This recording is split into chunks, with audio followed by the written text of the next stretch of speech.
I'm Karim Rashid, and I'm an industrial designer. And I'm a strange character, because this idea that, designers were these kind of quiet, serious types, and I'm serious, but I'm not quiet. And number two is that I'm trying to do things that really are about the public realm. I try to shape social life. So, consumers see that, people see that I'm really on their side in a way. I'm on their side more than I am on the manufacturer side or on the developer side, which is really, what I think the designer really is this kind of liaison between people in everyday life and the people who are actually producing the goods or building the buildings. And you go back and forth, you have a good take and a good perception on social needs and desires and wants and behaviors.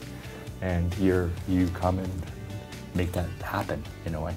Because if you left it up to, let's say that person didn't really exist in the equation, then today I think our world would never be as, I'm going to say, as human and aesthetic and personalized as it is. The mechanizations of the 20th century have become excessive, right? So we've produced too much, and the whole world's producing way too much.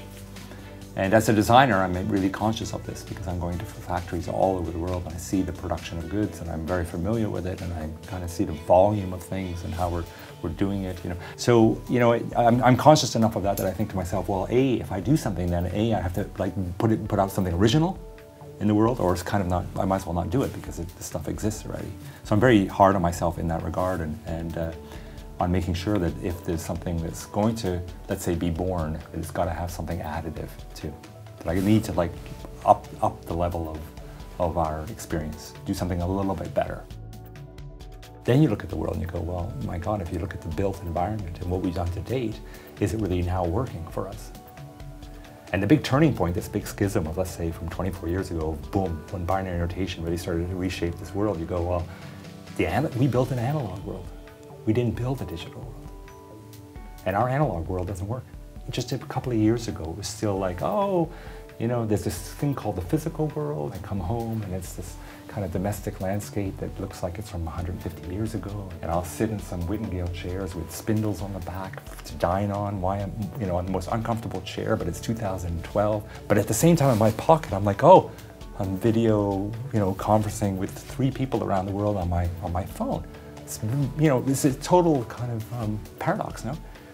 So then only now, and I think it's like we're going to see in the next 10, 15, 20 years, things start changing completely because none of this stuff is making sense anymore. The hotel existence and the hotel culture is like, I now live, when I go home, and I go to my loft, and I have 250 square meters, you know where I go? The bed. And the reason I go to bed is I realize I spend my life around a bed. Again, the hotel culture is not really, we're not, and I would like to, and I'm trying because I'm doing several hotels around the world and everything, is to kind of think about those ideas. In other words, for us to think more rather than just style.